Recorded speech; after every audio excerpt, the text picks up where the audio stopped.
Be some things to get to after this. Try and stay on time. My apologies, we went over like 5 minutes yesterday. We're going to try and avoid that at all costs, but sometimes we need to. Thank you for being back. And today we are going over the Kansas State School for the Blind, or for the Deaf, sorry about that. And so to start us off in that, we are going to refer to our resident expert in budget, Jennifer Light with KLRD is going to kick us off. And then, as she is getting ready, is there anyone who has a request for bill introductions through the K-12 Budget Committee? All right, not today. Thank you very much. Nick, thank you for that reminder. And Jennifer, we'll hand it over to you. Thank you, Mr. Chair. Jennifer Light, KLRD, Senior Fiscal Analyst. Today we're going to talk about the Kansas State School for the Deaf. So in front of you, I'm not sure if you were aware, but the governor's recommendation was released this morning. So we do not have the exact breakdown for you today. We will have those before recommendations tomorrow for you. However, we did go ahead and print off the education section of the governor's budget report. That does include all three of the budgets that you were hearing at the School for the Blind, the School for the Deaf, and KSDE. So School for the Blind and School for the Deaf are both start on page 123 in that packet. So about halfway back is where those are if you want to see what the governor's recommendation was today. I'd ask for a little bit of grace about the questions for that today, just because it did come out this morning, but I will be happy to talk about it tomorrow more in depth. Additionally, I want to mention that there was a conversation downstairs in the Legislative Research Office yesterday, and there seemed to be a lot of confusion when we were handing out both the shorthand and the Budget Committee report in the committees. So to try to help streamline and make less confusion, we're going to provide the Budget Committee report, which has the total amount that was recommended by the Special Committee on the State Budget. If you still would like to see the shorthand for this agency, I'm happy to provide it for you, but that's just based on the way that the conversations in Budget Committees went yesterday. That's what the decision was made downstairs. So that is the shorter of the two documents that have the Kansas State School for the Deaf on the top. You can always tell the difference by looking at the bottom right-hand corner of the document.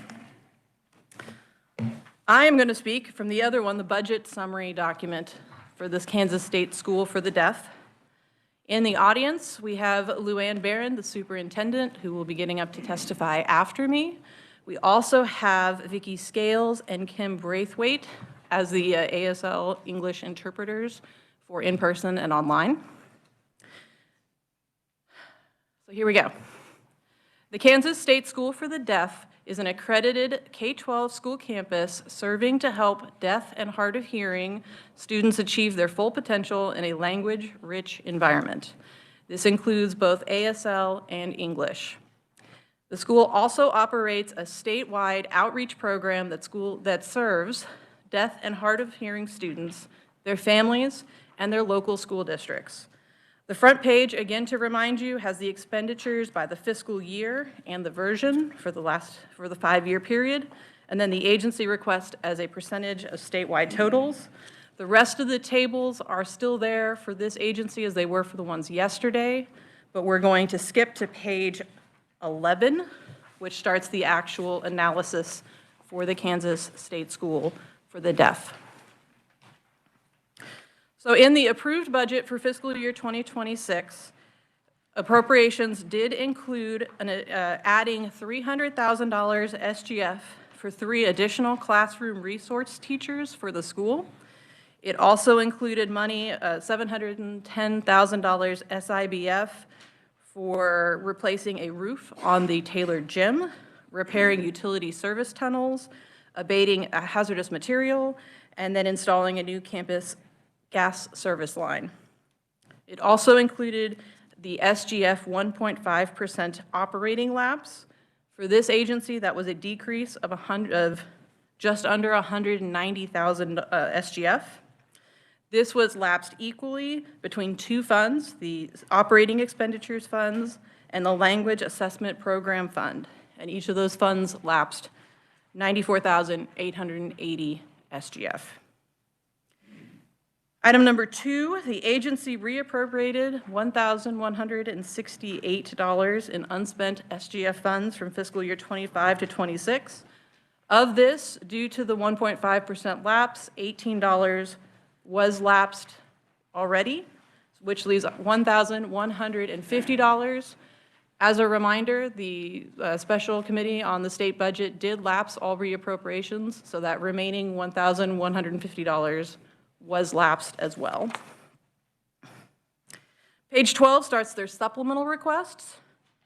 Item number 4, they are requesting to restore the 1.5% SGF lapse, not the entire amount, just the amount for the language assessment program. So this would be $94,880. So the language assessment program is used to assess, monitor, and track the language development milestones of children who are deaf or hard of hearing from birth through age 8. And the agency indicates that the reduction in this funding directly impacts the children's academic readiness and long-term success. As a refresher, anything that is listed under supplemental requests has been pulled from the budget in what is currently the legislative budget. So if you would like to add back in items 4 or items 5, that would require a motion to add it back in.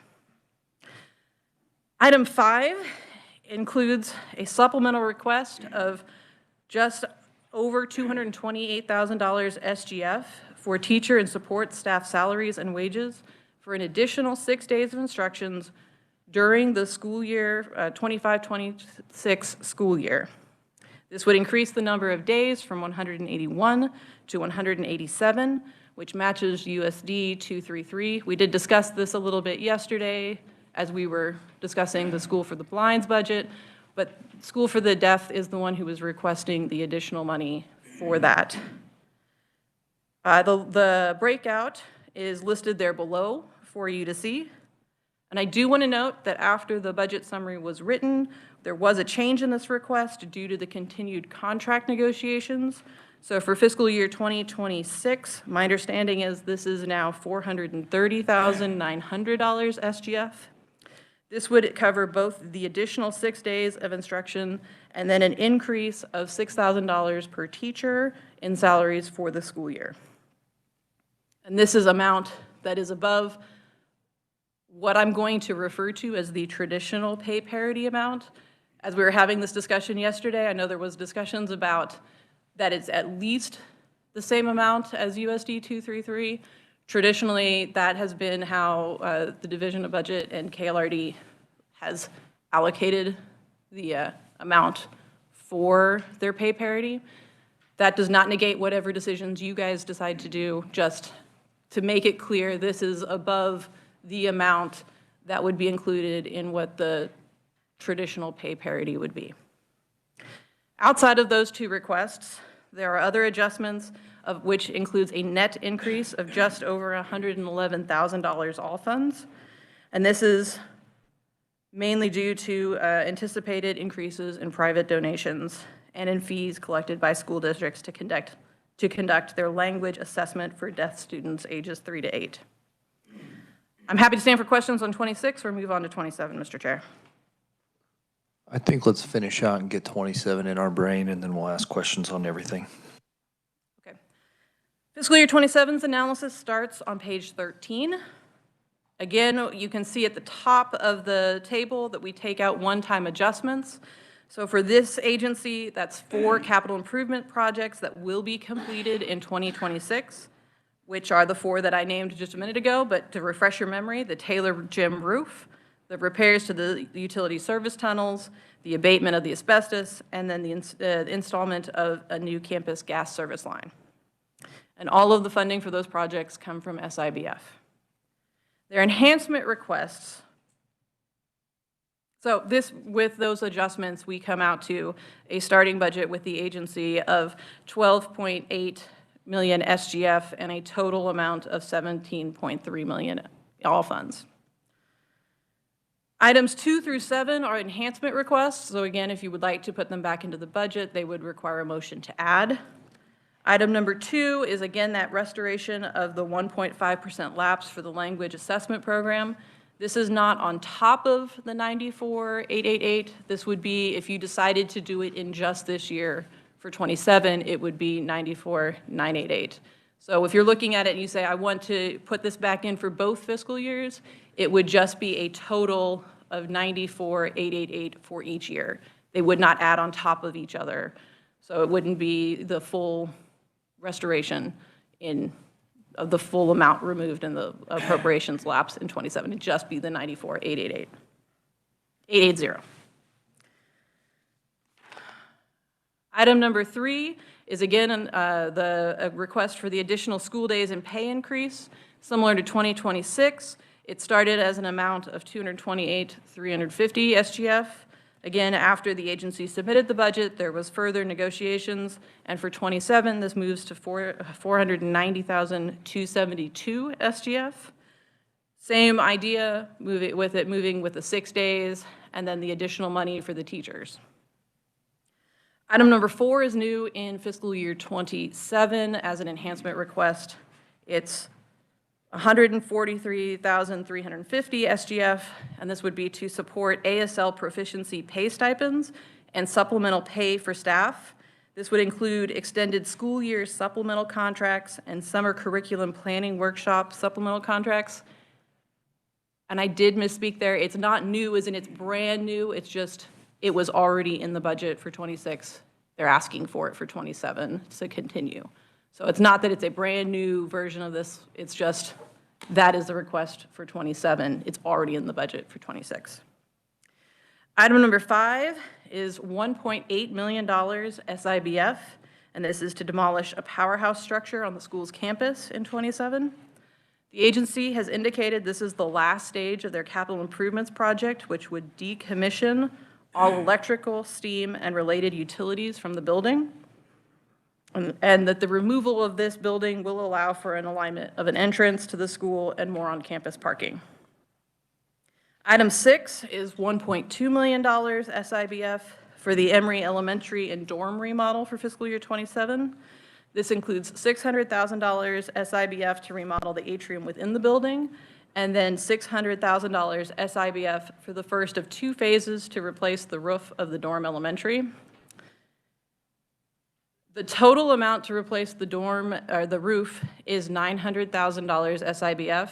Since it is the plan is for it to take place over the summer of 2027. That puts it between 2 fiscal years, fiscal year 27 and fiscal year 28. So the agency has split that money between the 2 fiscal years, with it front-loaded with $600,000 in 27. They'll be asking next year for the $300,000 for 28. So that's why it's split between the 2 years, is because it's taking place over the summer, and they wanted to acknowledge that would be 2 different fiscal years. And the final enhancement request for the agency is an additional just over $129,000 SIBF. This is for their capital improvements, rehab and repair, which would account for inflation.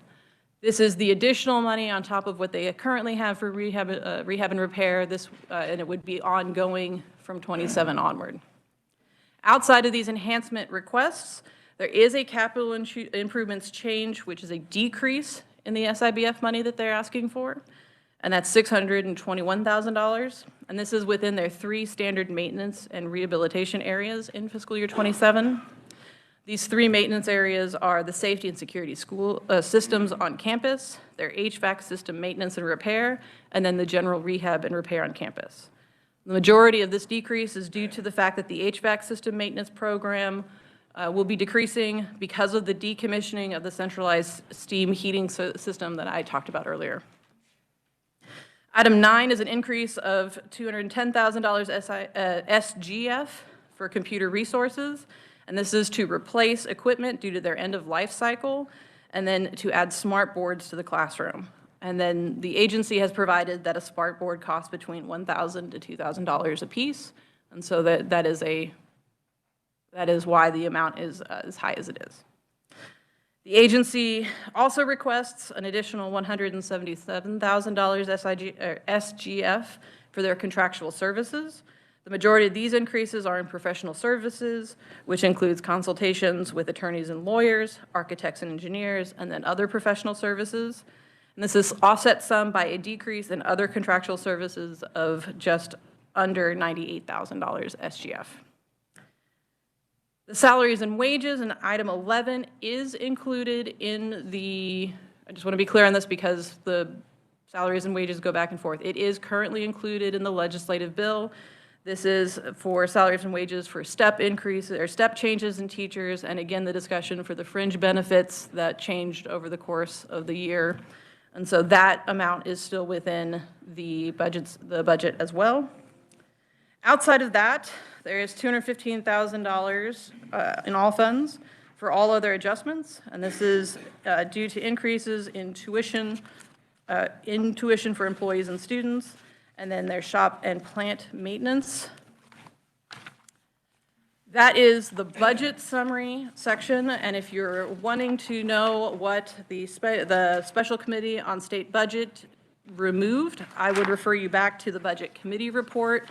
Page 3 has what the Special Committee on the State Budget removed for 2026, which includes that $228,000 for the additional 6 days and the $94,000 for the 1.5% for the language assessment program, and then their reappropriations. And this says delete the full amount for the reappropriations.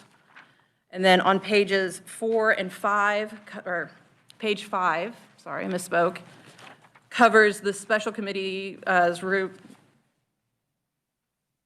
recommendations for fiscal year 27, which included deleting the $1.8 million SIBF to demolish a powerhouse structure, the $1.2 million for the elementary dorm remodel, the salaries additional 6 days, the stipends for ASL, the money for the inflation within SIBF, the restoration of the LAP portion of the SGF lapse, and then there is $70,000 that was deleted to finalize the pay parity match with the traditional USD 233 Olathe pay parity match. All of which to say that the difference between what the agency's request has in it and what the Special Budget Committee has in it is on page 1. You can see that the Special Committee on the State Budget has $12.6 million SGF and $18.1 million total for 26, and then $12.9 million SGF for 27 with $17.3 million total for 27.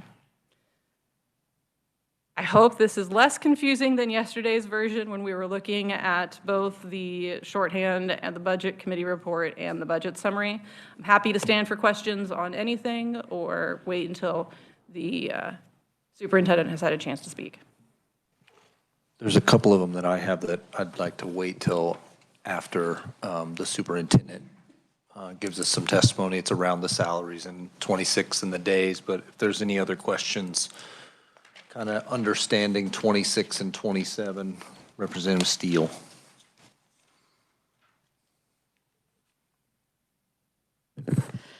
Thank you, Mr. Chair. I lost the, okay. I am in the budget summary agency request document, and on page 12, I'm just trying to verify that they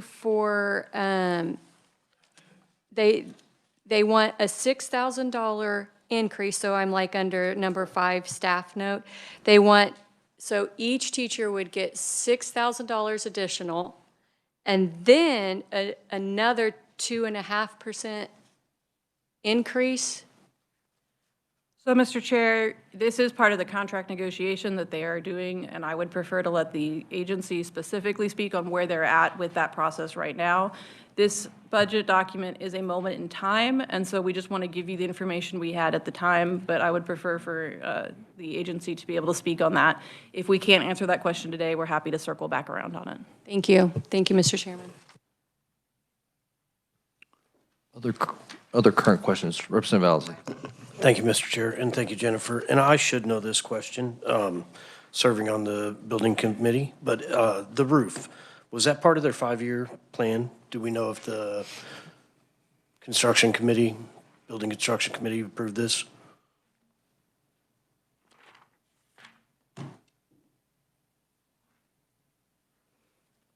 Mr. Chair, yes, it was part of the 5-year capital improvement plan presented to the Joint Committee on the State Building Construction over the summer. Again, as a reminder, they will be meeting this during this session. They just have not met yet for their recommendations. And I think we're trying to meet next week. We're just trying to pin down a date everybody can join. And would that be for the dorm remodel also? Item 6 on page 14.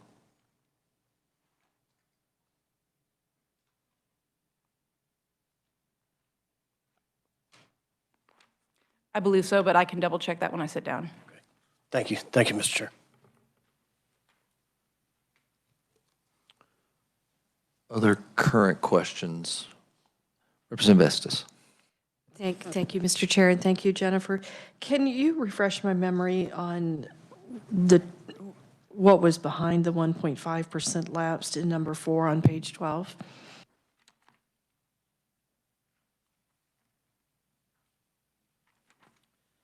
Sure. So part of Senate Bill 125 included language which lapsed 1.5% in SGF accounts for operating expenditures only. There were a couple of exceptions to that. The School for the Blind and the School for the Deaf were not exceptions in it. So they did have the 1.5% operating lapse for their SGF accounts based on the language in Senate Bill 125 last year. Thank you. Representative Owsley. Thank you, Mr. Chair. And just to comment on that, it was the Special Budget Committee's direction that they were not going to restore anybody's 1.5% lapse within that special committee, but rather they were going to be looked at in our budget committees in the House. So it's this committee's task to take that into consideration for passage. Thank you. Thank you for that reminder of that is the intention of the Special Budget Committee. Representative McDonald. If I stared at this longer, I could probably find the answer, but it's quicker to ask. We're not going back in time and making them whole because we overlooked this 1.5% lapse last year. Because my recollection is that we didn't intend for the School for the Deaf or the Blind to be, I would say, shortchanged in this way, that we might take issue with that. But this is just to restore it from here out or to make them whole from last year as well. Jennifer, would you be able to provide clarity around what the intentions were? Because there was kind of talk around between legislators that was the intention, that wasn't the intention, but it was research's mindset that it was the intention of the Budget Committee last year in 125 to lapse those funds for School the Deaf and School the Blind. Is that correct? Mr. Chair, there were multiple discussions that happened last year over the course of the time during the conference committee discussion on it. In the final language, the two schools were not included. As to whether or not that was an oversight by the final group or a purposefully done choice, I cannot speak to the intent of the legislative group for that. But in the final version that was presented, it did not include the two. But there was conversation during the conference committee about who was included and who was not. Representative McDonald. Thank you for the follow-up. I was just really shocked when I found out way after the fact. So I don't recall our committee talking about it, but it may have been something when it went on to appropriations. But I just wanted to make that clear. When I did hear about this, I almost didn't believe it because that's a big mistake. So in my eyes. So thank you. Yeah, it was definitely post K-12 committee on that decision and how it happened. So I'll check with the chairman and we'll try and get it straightened out and we'll consider that in our recommendations. Other questions? Representative McNorton. Thank you, Mr. Chair. But we are not going back and making it whole for last year if we do something. It'd be just for this year and then that would not be going any further than 27? Am I correct? So, Mr. Chair, the 2025 fiscal year is done. If you are wanting to go ahead and add more money to 26 to make up for the money that was not included in 25, that is something that this committee can choose to do, but we cannot go backwards in time to make it into the actuals for 2025. If you decide that you were wanting to include this in both 25 or 26 and 27, one of the questions that KLRD has been asked to just ensure that we're understanding these correctly is whether that is meant to be ongoing or whether it's one time. So if you mean it to be a one-year dollar amount, we're going to ask for clarification on if it's just for the 1 year or if you mean for it to be ongoing. If you mean for if you choose to make a motion to put it back in and you mean for it to be ongoing into future years, I would just ask that you are very clear on that in your motion.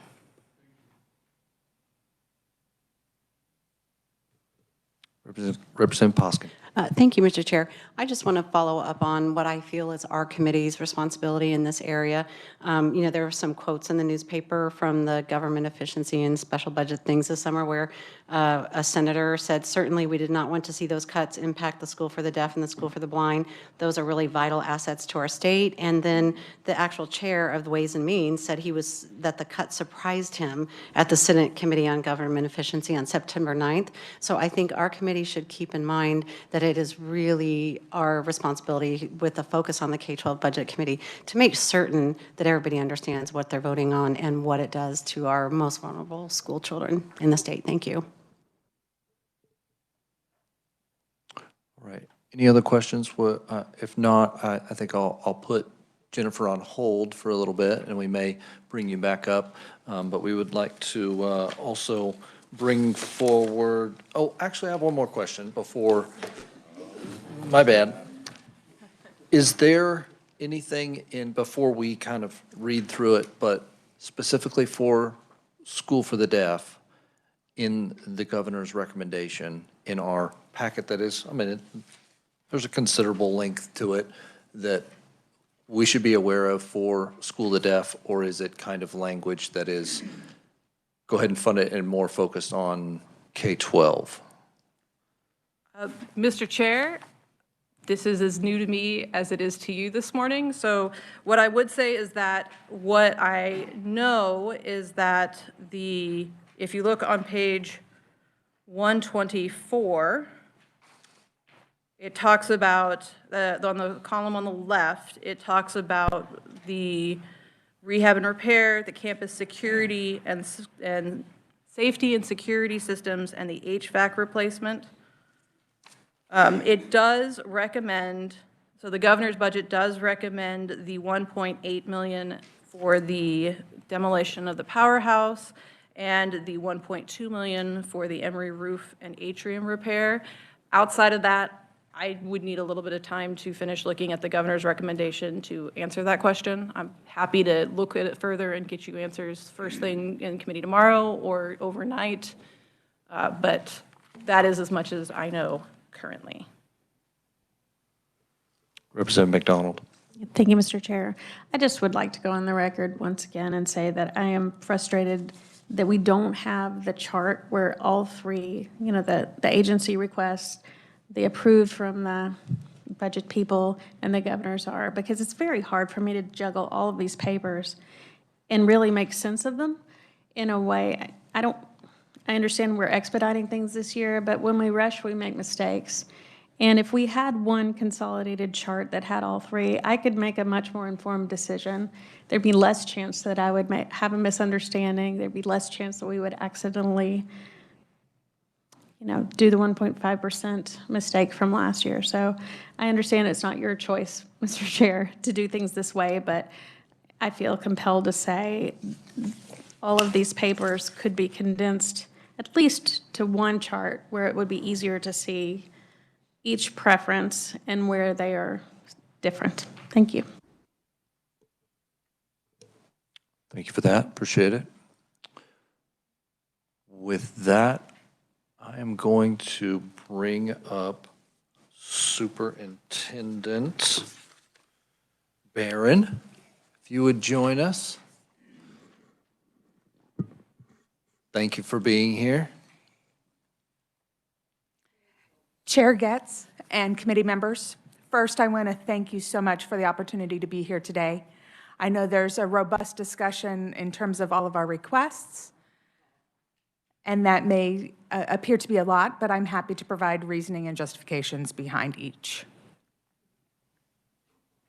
I'm happy to appear before you today on behalf of the Kansas State School for the Deaf, and I also want to express my sincere appreciation to this committee, the Kansas Legislature, the Division of Budget, and the Governor's Office for your continued commitment to the Kansas children. Your support ensures that deaf and hard of hearing students across our state have access to instructionally sound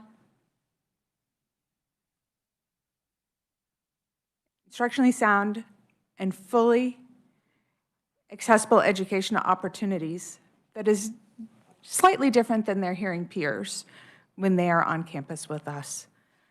But this fully accessible educational opportunities allow them not only to succeed in school, but to thrive throughout their lives. At KSSD, our mission is clear.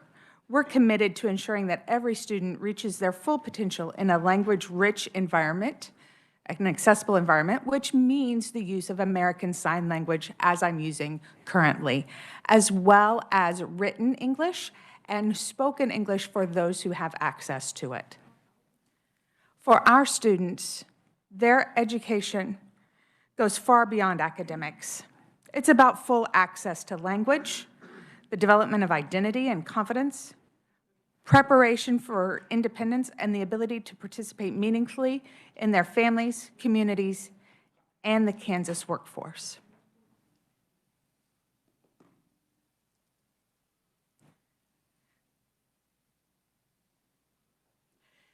The budget appeal today before you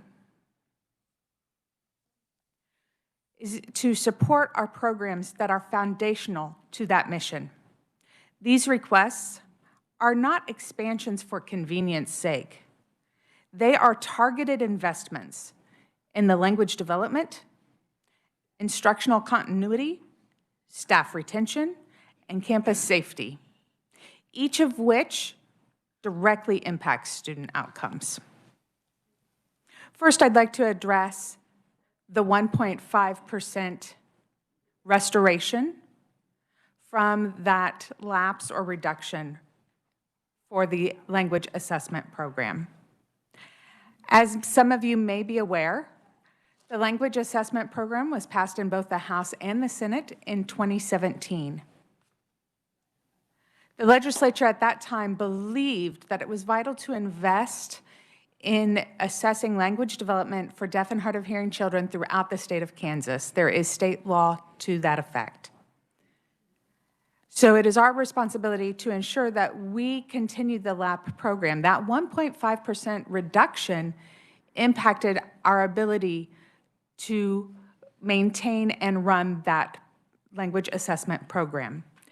We at KSD, our staff, goes statewide to assess the language milestones to ensure that those deaf and hard of hearing children are on par with their hearing peers in both ASL and English. This total request is for both fiscal year 26 and 27. The language assessment program is a critical assessment program. It's highly beneficial in helping us to think of appropriate interventions and targeted interventions with families to ensure that their children are on par with their hearing periods. This is a critical period for language acquisition, being birth to age 8. It'd be similar to hearing children, hearing babies when they're born. Mothers and fathers talk to their infants and they hear that on a daily basis, and their language develops and they develop the ability to speak. But for deaf children, it's different. Those babies are born, they may be born deaf, they have no access to the spoken language that is being attempted to be inputted to them. And it's true that many of our deaf children are behind academically. I will not deny that, but it is due to that lack of access to early language that is missing for them. And so I think we all can agree that it is vital to maintain the funding for this program.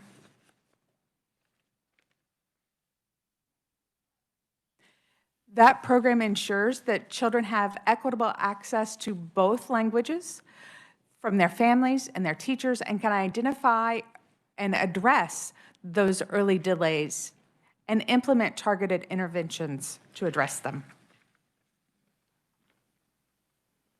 When deaf children lack early access to language, the consequences are long-standing and costly.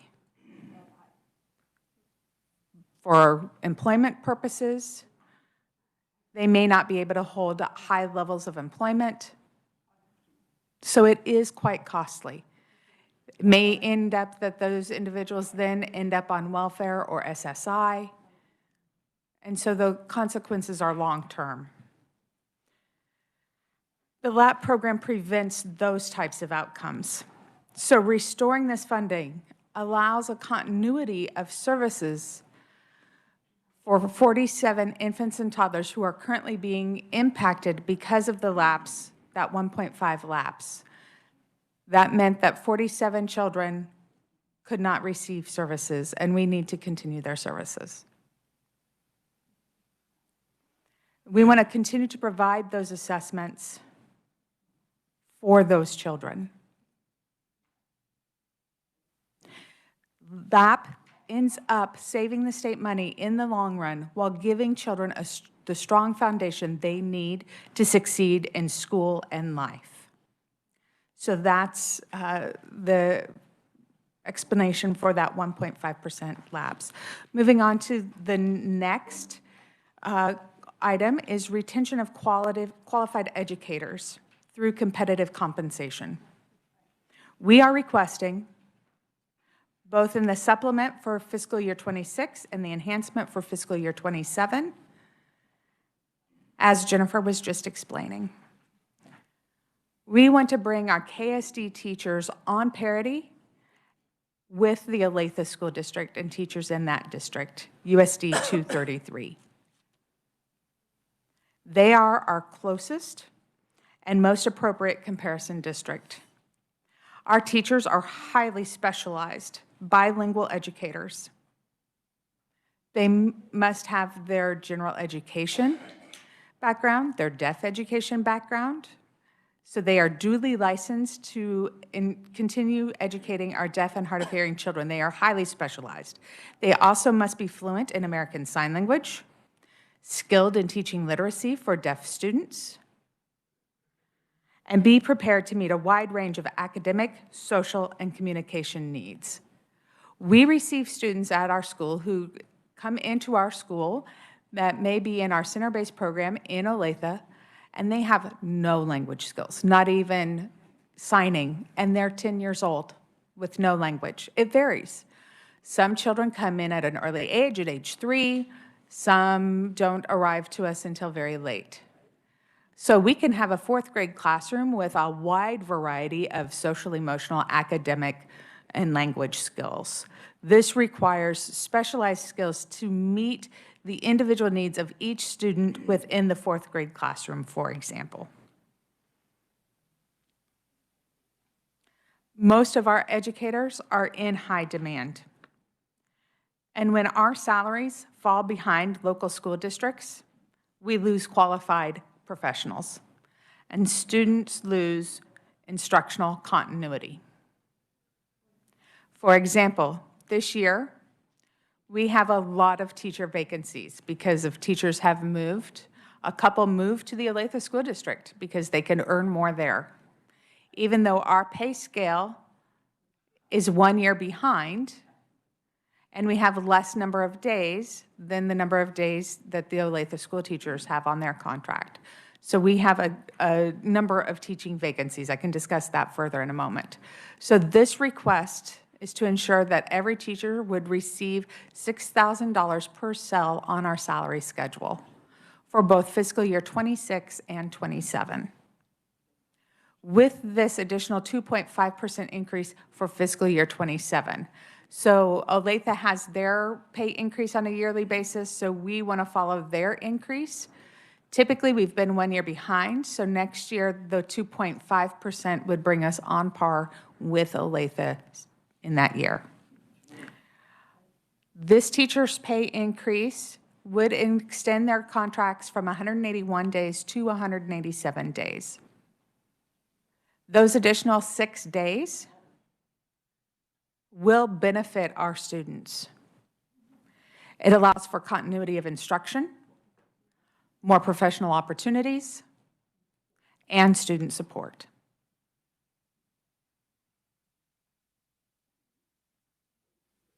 For extended school year,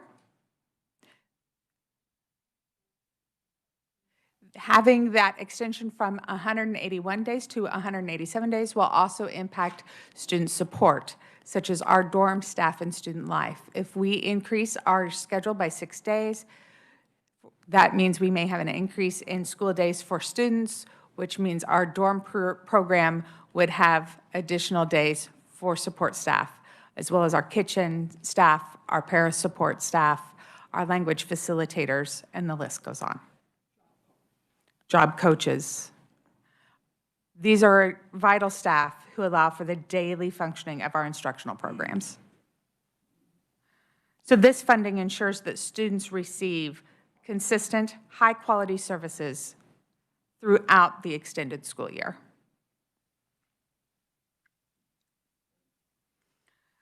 Moving to our third request, which is for those ASL proficiency and essential supplemental work. Our teachers, really all of our staff, specifically our teachers, must be proficient in American Sign Language, or ASL. We do a screening of ASL proficiency, and we provide support to staff in order to improve their ASL skills. This incentive pay will help us retain teachers. Moving on to talk about the supplemental contract portion of this. We use that term supplemental contract to refer to staff members who serve as coaches, sponsors of clubs and activities. For many years, they have not had any increase in that supplemental pay for those additional duties.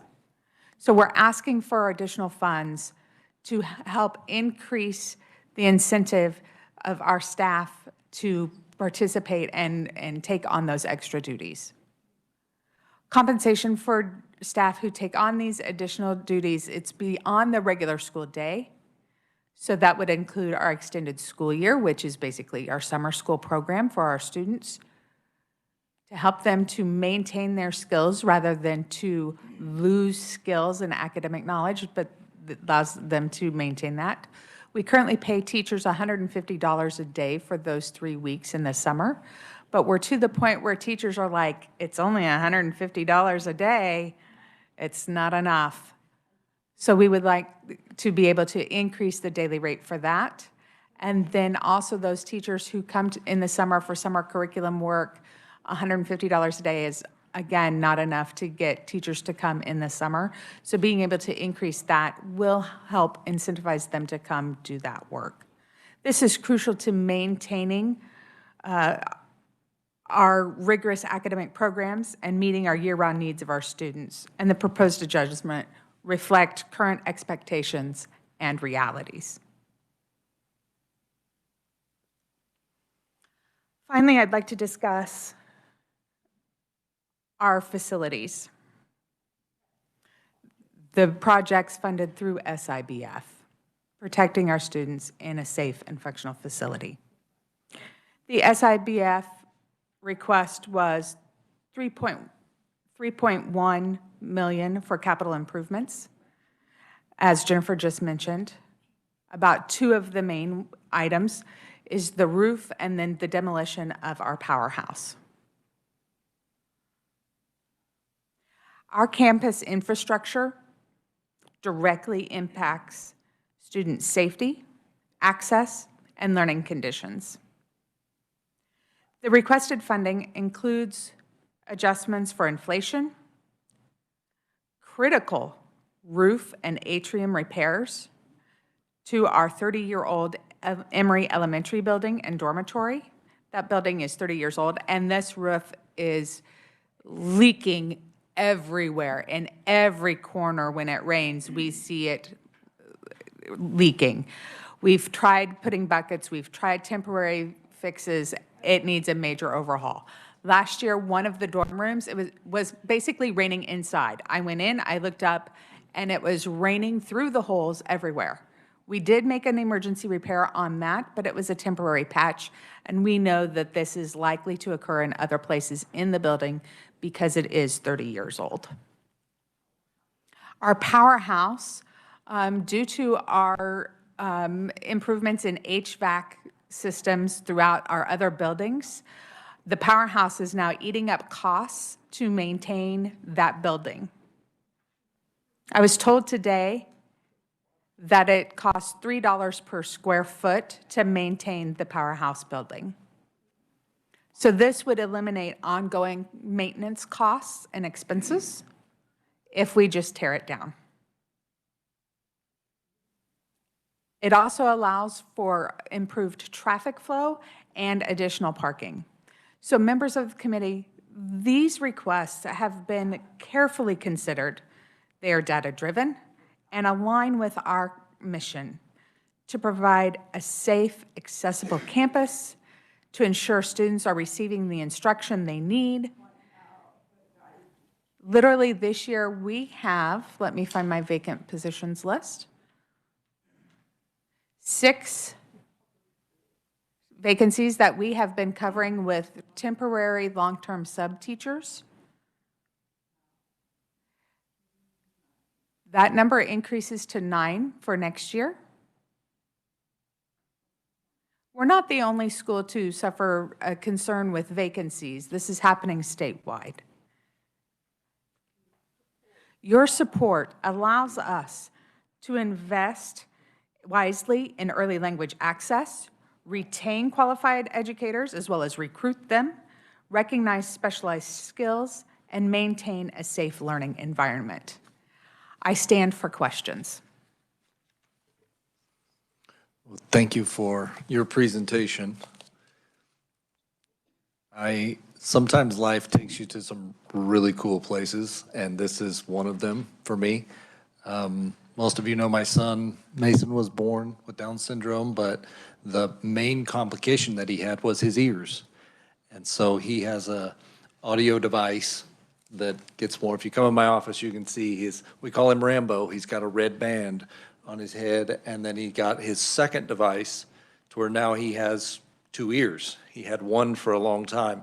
And just seeing this amazing woman communicate to us in great detail with great passion is just a spot, for a dad.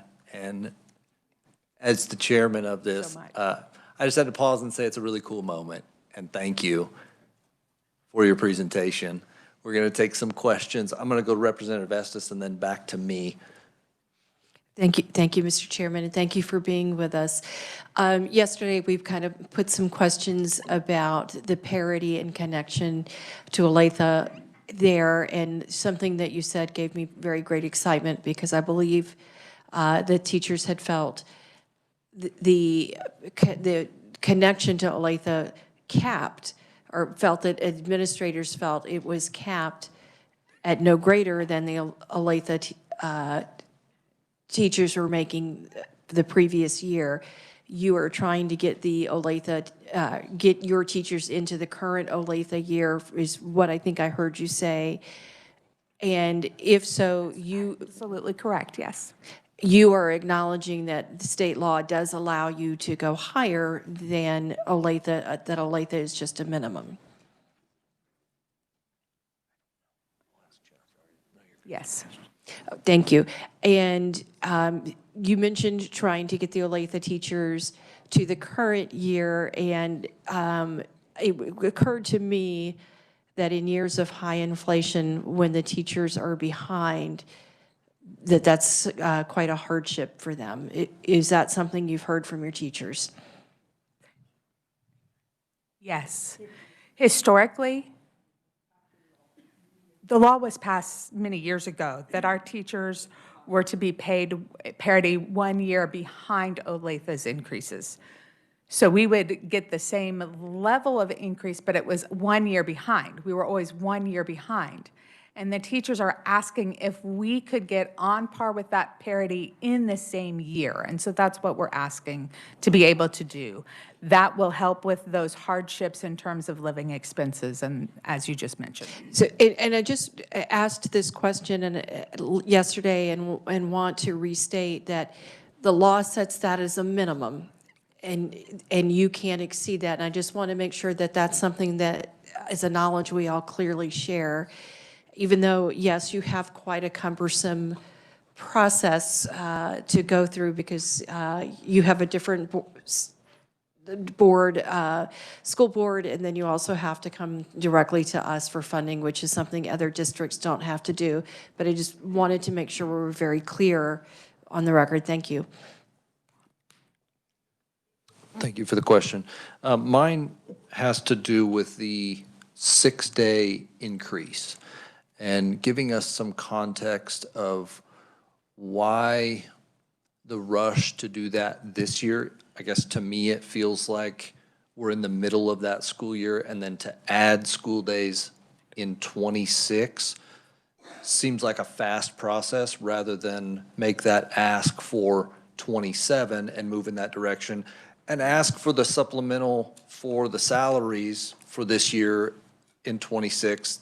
That's fine, but the adding school days, changing a schedule, and then all the impacts that you mentioned, it seems like there must be some sort of priority behind it because it's going to be a challenge to pull that off in this calendar year. I know this is an unusual ask. It is a standard thing to change a school calendar in the middle of the school year. That is true. But we are fully prepared. Really, the undercurrent, the reason behind this is to bring up first-year teachers' pay to a minimum of a $50,000 starting point. This will help us greatly with recruitment of teachers, especially now with all of our vacant positions.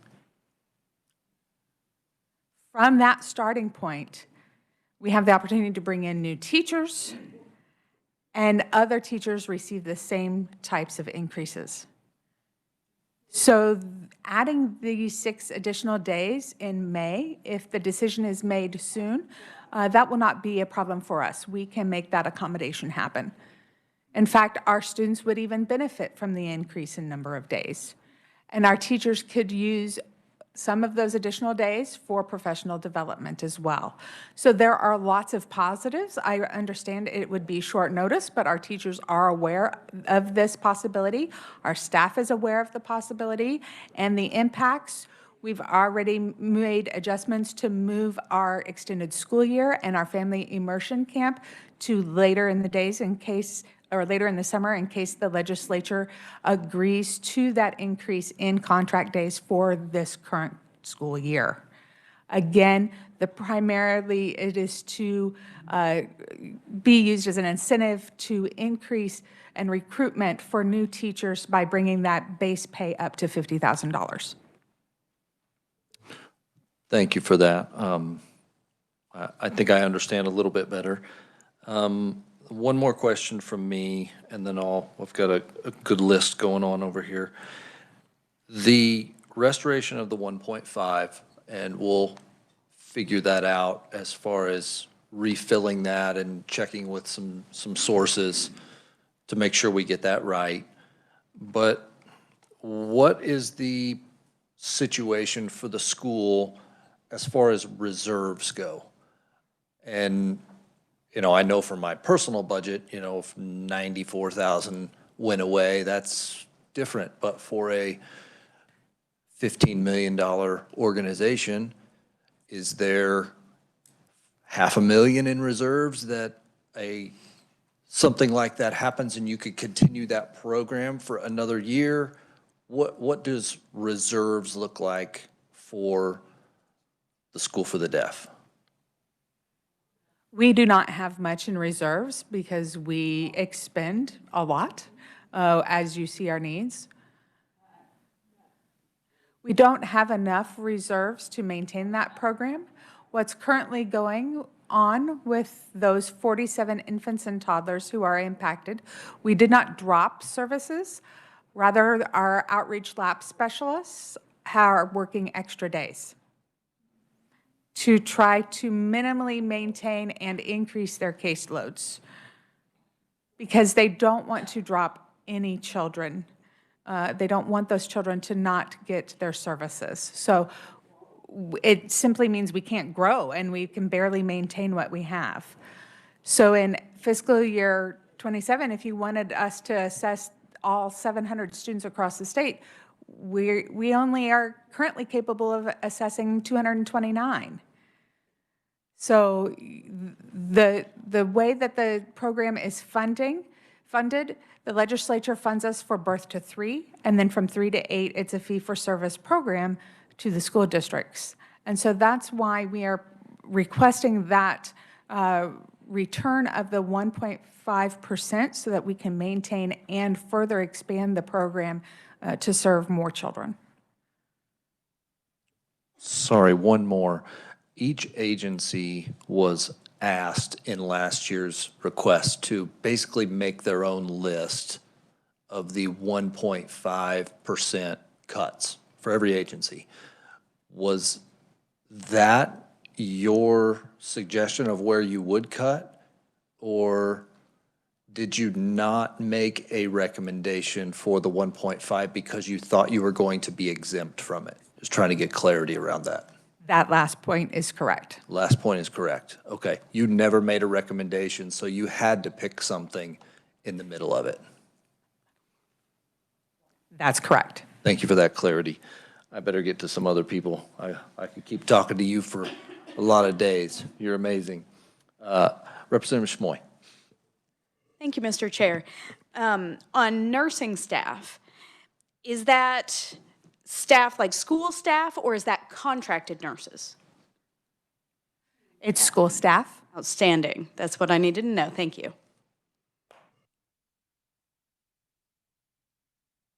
Representative McDonald. Thank you, Mr. Chair.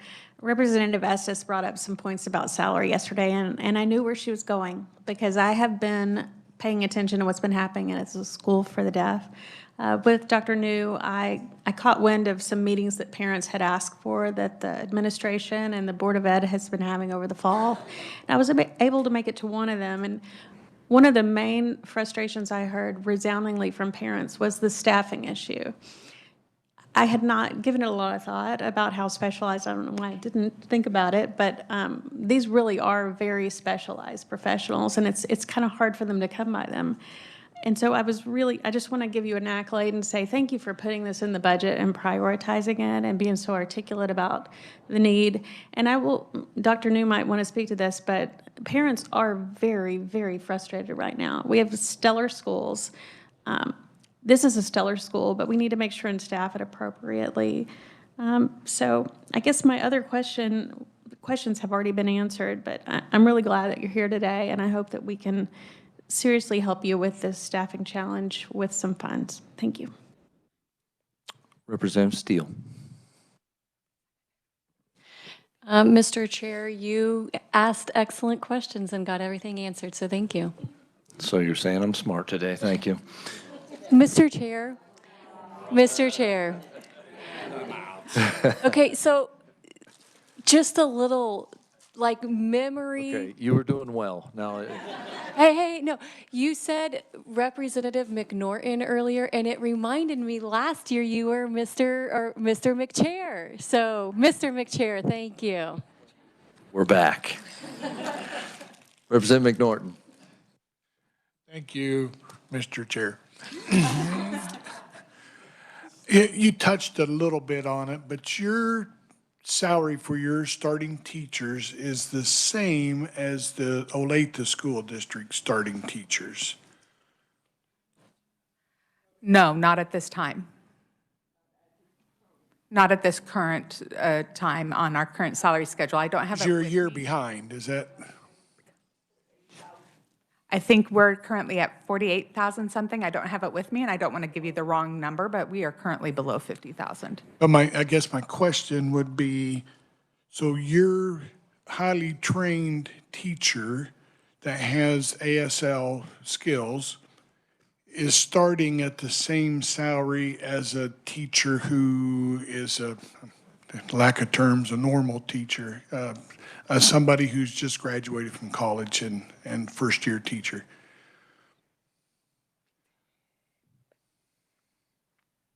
Yes. Okay. So you are not able to pay them more for that expertise? Right now, no. That's why I'm here asking for the salary increase, as well as that ASL proficiency stipend increase. So we have the increase in the annual salary, and then that stipend for that bilingual incentive pay. That would be a big deal. That would definitely help us in retention of teachers. If that ASL proficiency incentive, it's a one-time payment to them. It would not be an ongoing part of their salary. Okay, thank you. All right, thank you for the question, Representative. Representative Estes is with the last question, and then we're going to come to Dr. New. Thank you. Can you tell me this, to what percent are each of the improvements that we approved last year, the asbestos, the gas line, and so on, where are they in the pipeline? Are they completed, partially completed?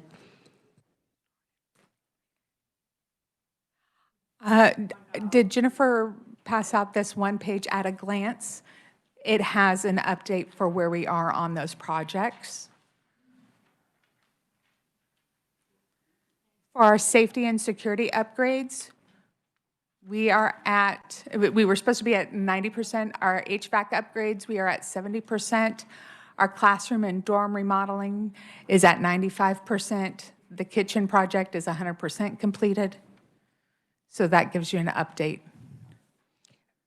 in terms of where we're at with our capital improvement projects. Where do I see the gas line and the asbestos? What are they included in? I'm not entirely sure. I think they would be in our structure. Jennifer, do you have that information? I don't have it with me. And if Jennifer doesn't have that, we can send that information to Jennifer. We'll get that answer to you. Thank you. Representative Johnson. Thank you, Mr. Chair. Each day I drive by the museum on the segregation Brown versus Topeka. I'm reminded of the key words: equal facilities. Are we not supporting our deaf and our blind students facility-wise in accordance with that standard that we would apply for racial issues? Because that is important to me.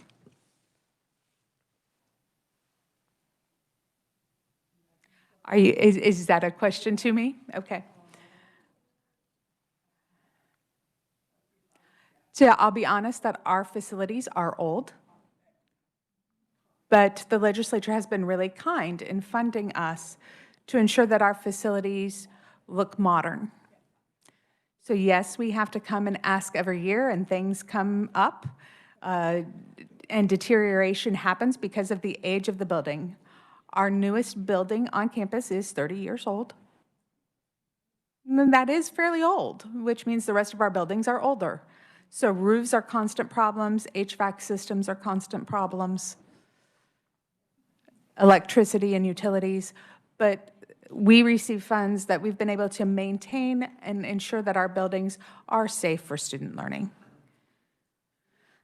We still do look old, but we try not to call it old because of the history in our buildings. So we call it historic. We've been around for 164 years. And our alumni are very, they really don't want us to demolish buildings willy-nilly because they have their memories from their times on campus. So, but we do want to ensure that our facilities are safe for students. May I make just a comment? I have visited both my blind school in my area and the deaf school because of family that has attended there. They deserve more than what we have been giving them. They deserve equal buildings and staff for these special kids. Thank you. Well said, Representative.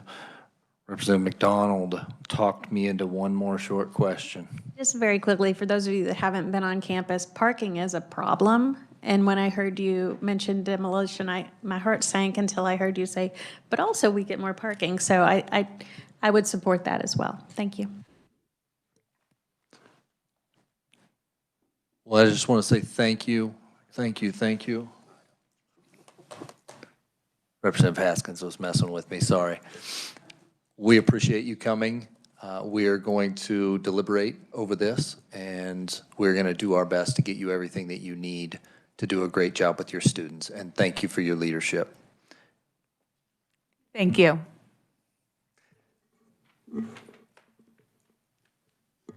Oh, you did have a question.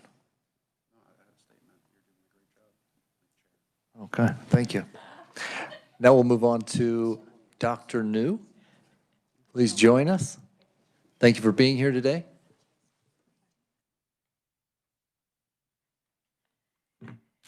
Good afternoon, Chair Getz and the members of this House Budget Committee on K-12 Education. For those of you who may not know me, my name is Dr. Burl New, and I am the Kansas State Board of Education representative for District 6. And I will also be joining our chair, Kathy Hopkins, this year as a legislative liaison. But I had the privilege, as Representative McDonald already alluded to being part of a task force that was appointed through the State Board of Education to visit with staff, family members, and Superintendent Barron, who's done, as you have already noticed, a very extremely outstanding job in managing this building and all the things that come with it. But on the task force, we heard from individuals who have vested interests in this school and across the board. The issues that she's raised for your consideration came through loud and clear. So I want to thank you for the opportunity to stand here today and represent the Kansas State Board of Education by sharing with you that we are in full support of the budget request that has been submitted to you from the School of the Deaf. As a specialty school, as you've already heard, they have a unique set of needs, and some are specifically related to salaries, to staffing, and to their curriculum. And so these fiscal enhancements will support them in providing relevant, high-quality educational services to their special student population. I am so invested in the work that we were able to do as part of the task force and also what we'll continue to do in support of them that I started learning sign language. I have a friend who signs very proficiently, and she makes videos of the words that might need to know, words and phrases. So I tried to practice with Superintendent Barron today. I figured I got an F, but she gave me an A for effort. So, but that lets you know just how important we feel supporting this group of Kansans is, and we will continue to do that. So we're just asking that you please consider their requests as reasonable and necessary, and we all, the board, the family, the staff and the students of the family, staff, and the parents of the students at the School for the Deaf, we sincerely appreciate your ongoing supports, those you've provided in the past and those we anticipate you will provide right now. So thank you so much for your consideration. Well, thank you for your testimony and thank you for your service. Do we have any questions for Dr. New? I have one, and it kind of goes around, yesterday, we kind of wanted to get it on record that the School for the Deaf, School for the Blind, the baseline of the statute parity is a year behind at least that amount, that's the base, but that they could come and ask for to stay ahead of those numbers. And so I just wanted to reiterate to you, like, now that we've kind of got that out there, because I'm getting a feel from the committee, we realize these are specialty positions. This is a specialty school. This is really a special education category in our districts and across our state that they serve. And so any response you would like to that comment and that thought process of you might be seeing that over this next few years. And we're really okay with that because I think there is some contract issues even right now that are not finalized. And I think this is a big part of that reason. I could be wrong, but I think it's a big part of the reason is there's just not clarity enough, or maybe one of my favorite words is just there's not permission. They don't feel like there's the permission. So we're trying to extend that permission to see what those actuals would really be if they felt like they could not just wait a year and then get that amount and have to work off of that for negotiations, but they could start negotiating at whatever dollar they thought was right for their school and their teachers. So I know it's more of a comment than a question, but just give you some space to respond if you'd like to. Well, thank you so much, Chair Getz. Yes, we are relieved and happy to hear that they can begin negotiating at a level that would be fair for their employees. And great news to report. Yesterday, we did approve their contract. And so they are good, set, ready to go. And we will keep in mind, as we're all facing some transitions in the near future, we will keep in mind that they do have the permission to begin their negotiations at a level that is most reasonable for them. All right, I got some people saying, hey, I need to say something. So who I saw first was Dr. Harwood. So if you would like to come up and clarify something, we got a final word from Jennifer, and I have Mr. McNorton, Representative McNorton as well. I just want to clarify, so the state board approved the contract that would allow for the increased payments that are part of the request for 26 and 27. Basically, they approved that subject to appropriation. So it's contingent upon that.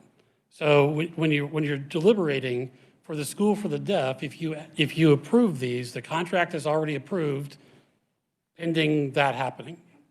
For the School for the Blind, that is not the case because they didn't have those come up. So I just wanted to make sure you understood that. So the School for the Deaf contract is ready to go, including these increases, but there's a contingency in the contract that if we don't get funded, and this is where the state board is different than a regular school board, is that they could agree to anything they wanted to, and then to have to come and say, if the legislature funds it. I will say that in the past, typically it has been based on what the statutes were. This year for the School for the Deaf, that's been different.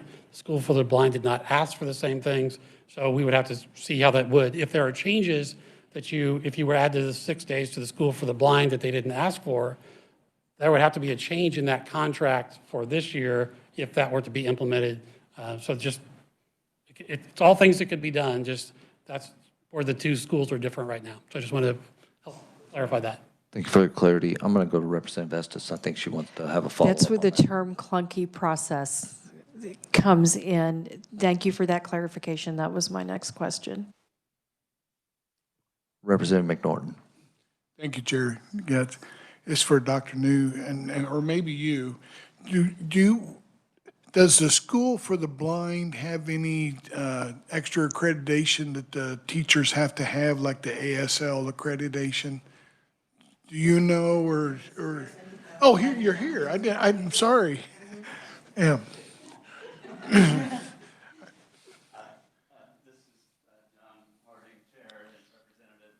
Yes, the question was asked yesterday, what's your starting salary? And I couldn't remember it because I can't remember in my 13 years we've had anybody with a bachelor's degree apply to work at our school. Almost all of our teachers require a master's level degree with certification as a teacher of students with visual impairment. So they go to school, they get a bachelor's degree in elementary ed or social studies, and then they need two additional years to be a teacher of students with visual impairment or an orientation mobility instructor. So that's Braille instruction, cane instruction. Representative Steele. Thank you, Mr. Chair. We have a representative that I believe sits on the SBIF committee, and he's made a few comments about potentially meeting next week. I'm just trying to think overall, when our budget we heard yesterday and today, when we're looking at making recommendations, what does that look like if SBIF hasn't met yet? I'm not remembering that from last year. I don't know who can help answer that. Thank you. Well, I'll give my response, and I'll give you some space as well. My mindset towards that is this committee can make the decision that we feel like we should make. And then from that, if there is a lack of funds or funds need to come from somewhere else to make that happen, then that will be left up to the Appropriations Committee, who will have it next anyway.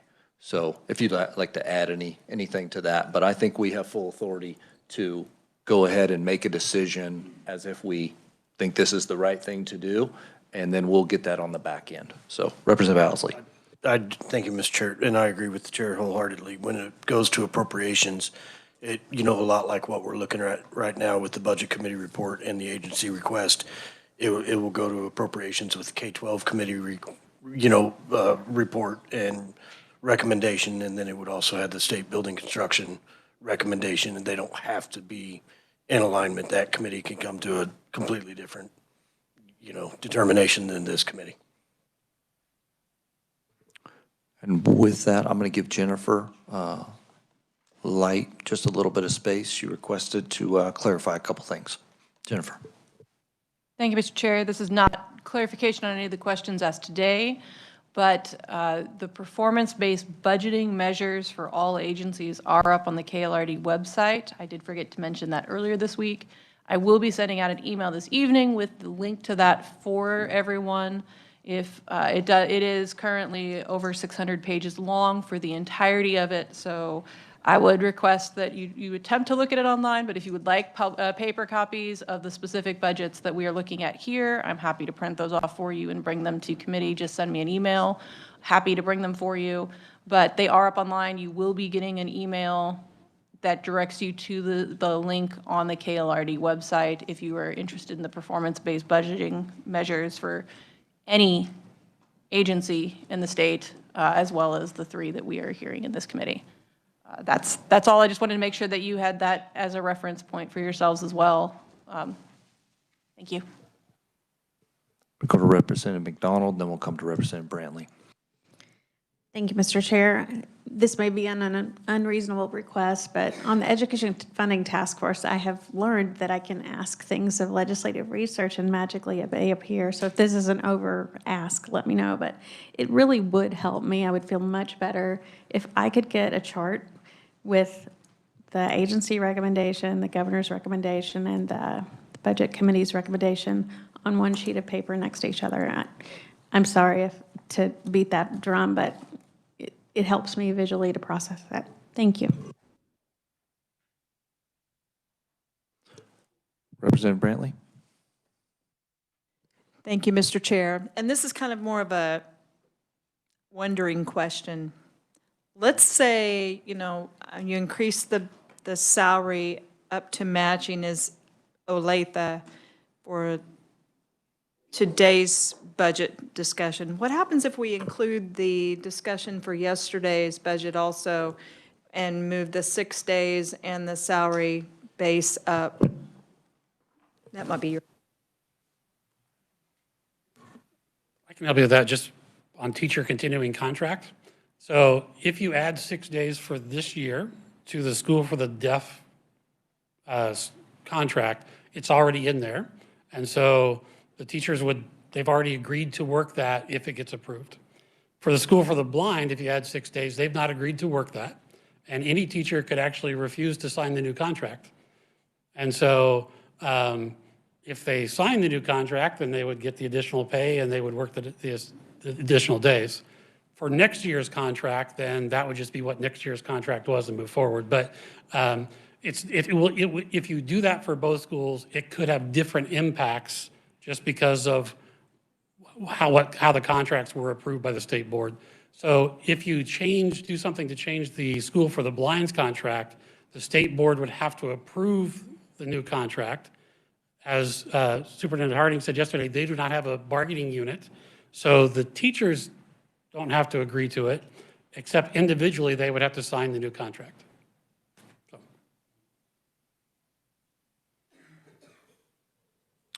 Okay, committee, thank you for all your great questions.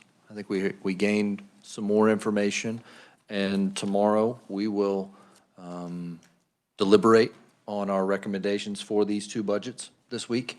And like I said, I think we have a good feel of what we would like to do. Now, tomorrow we will deliberate that and come to some conclusions, and it will move in the process from there. Anything that you feel like you need, I would just suggest reach out to research, and they will be providing some things, and this helps get us ahead in that budget process. I know it's moving quickly, but I think we've got some clear decisions to make that I think we can come to tomorrow. And so I appreciate your help with it. And I think Representative Estes, you didn't get to sign Representative Wynn's card, and so we will get that to her, and I am assigning Mr. Haskins to that task, Representative Haskins to that task, who I am surprised that he didn't speak up even more. So Representative Haskins now wants to talk.